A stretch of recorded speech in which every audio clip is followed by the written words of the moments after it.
NBA Today, presented by DraftKings Sports.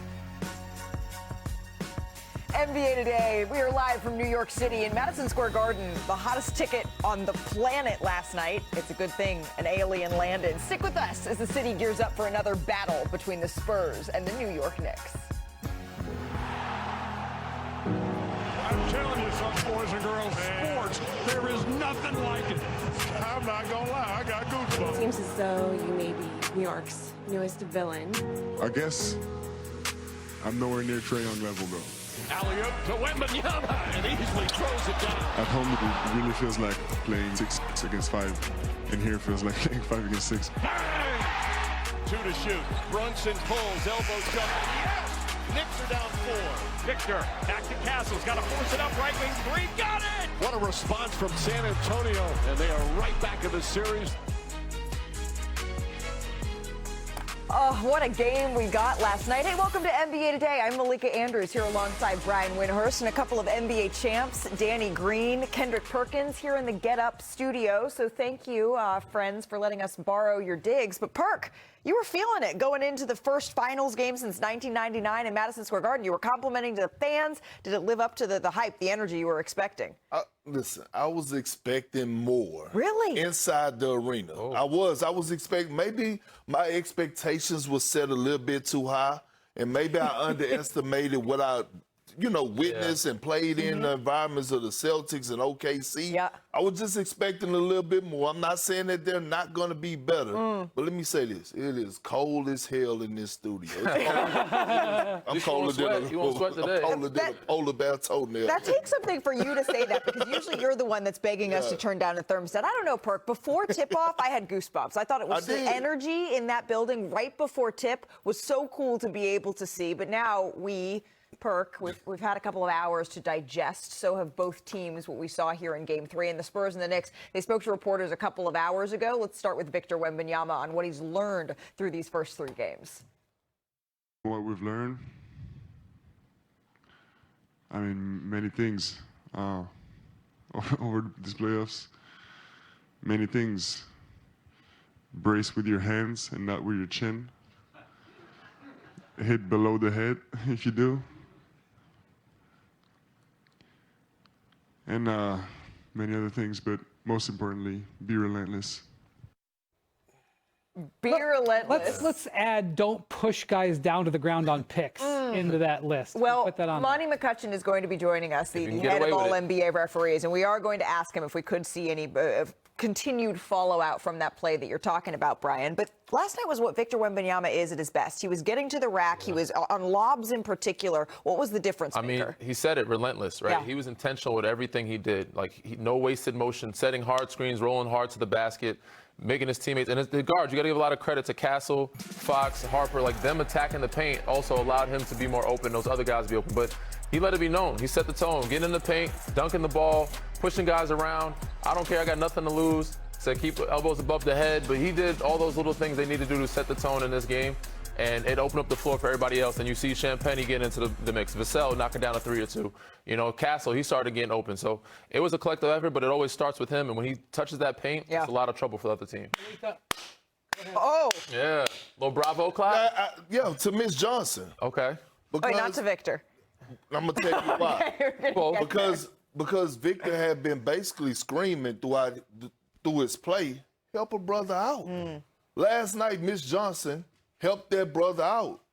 What he did for Victor defensively, taking him off of Karl Anthony Towns, letting him be that roam guy, it was huge. It was huge for their defense. Obviously, we know when Victor is allowed to roam and be in the paint, what ended up happening? He stopped drives, he blocked shots, he intimidates people. Look at the matchups yesterday in Game 3, right? Stephon Castle guarded him 15 times. Devin Vassell, 11. Keldon Johnson, 7. Like, those were huge. And then on top of that, Wendy, let me say this.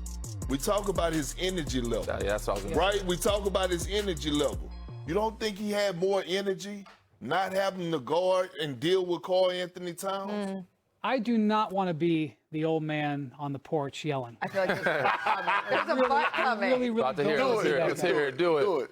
God, did I like it when Victor Wembanyama went old school, went into the paint as a big man yesterday. You sound like Michael Wilbon. I just wanted him to go into the paint. I mean, I'm not saying never shoot a three. Yeah. But how about for every dunk, you're allowed to shoot 2 threes? He started out and he had 3 dunks in the first 5 minutes. And I'll be darned if the Knicks weren't in trouble and couldn't handle them inside. And when they were in trouble, that's what you do. Act like you're 7'5". I loved it. And that energy that he showed in the first half transform the start, transform the whole mentality of the Spurs. Yeah, it seems like everyone followed Victor Wembanyama's lead. And you mentioned the energy. It was in the building. And I think the Spurs, they thrive off of that. They like going into enemy territory and saying, you know what, we are here. And we saw that in Game 3. The anticipation, I said it before, it's one of the coolest environments that I've been a part of. That swell right before, that's what separates sports. The pregame energy was where it was special. Celebrities in the building. President Donald Trump, he became the first sitting president to attend a finals game. Yes, Jay-Z was. All right, so this is the play that you're talking about, Brian. Humans.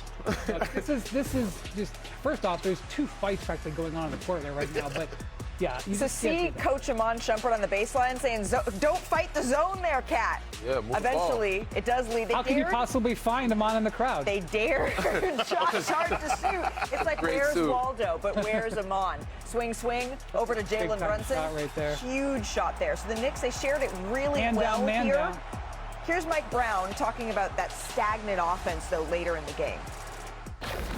A lot of drag into what we call, summertime, which is just kind of all movement, body movement. And we just wanted to stand and watch one guy dribble a ton. And then when the ball got passed, there were no quick decisions by the guy receiving the basketball.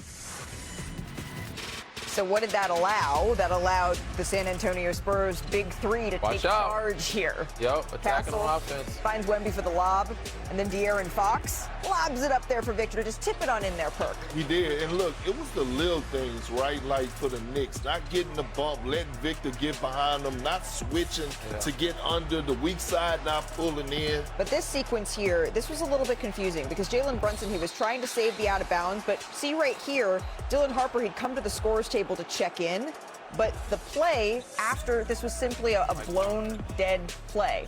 It should have been a technical foul. Inadvertent whistle, what they said. Mike Brown. Inadvertent whistle. Not happy about that one. Big one here. Victor Wembanyama, 70 blocks this postseason, the most in a single postseason since another Spurs great, Tim Duncan.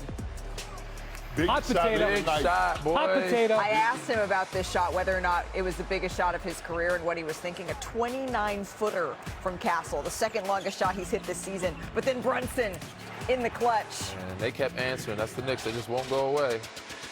But De'Aaron Fox, this was his best game of the series so far. Player of the year right there. Gets to the free throw line and makes them pay. So New York, their party is spoiled by the San Antonio Spurs. Let's take a listen to Lisa. I think she's in frame somewhere. We're all the time confident.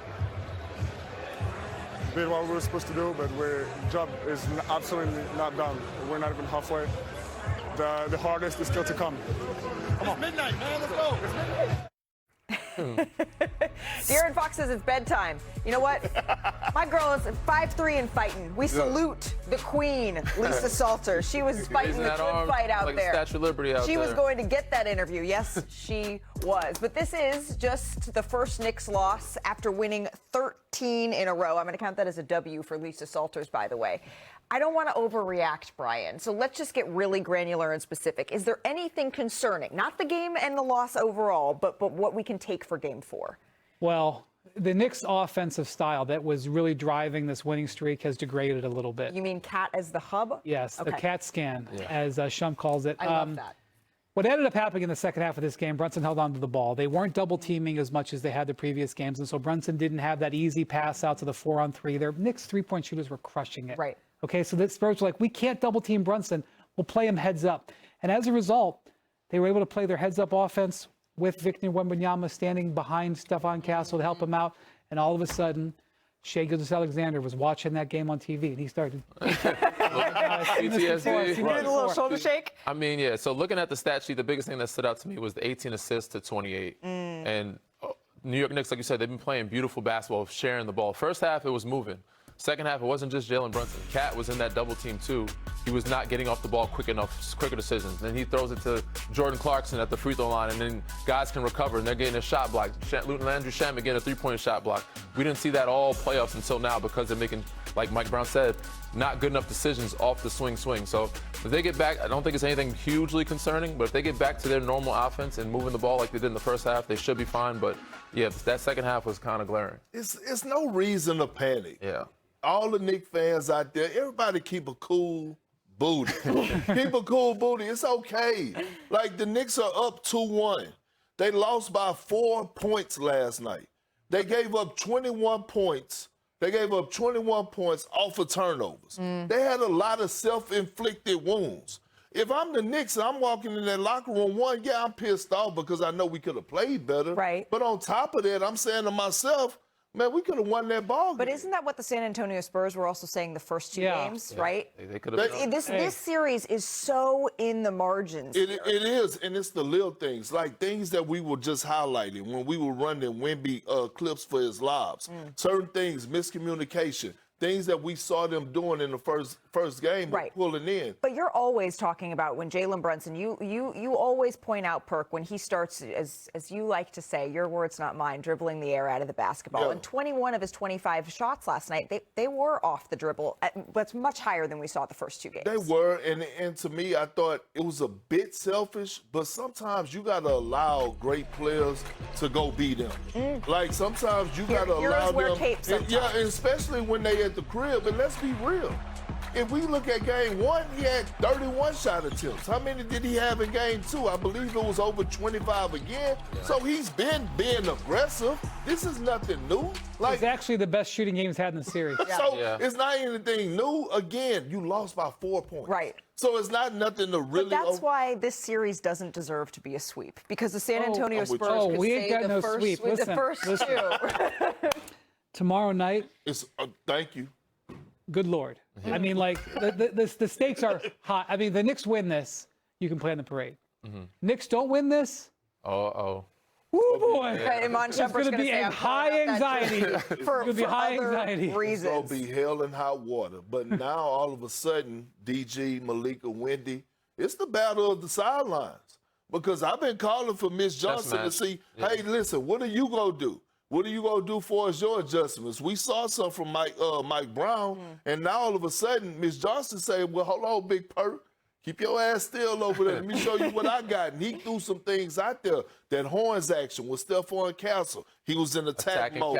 And then the adjustment on for us with Wemby and his rotations, you could tell that the message was sent to Keldon Johnson. I don't care about you scoring a single point. I need you to go in and get physical with Carl Anthony Towns. He did. Yeah.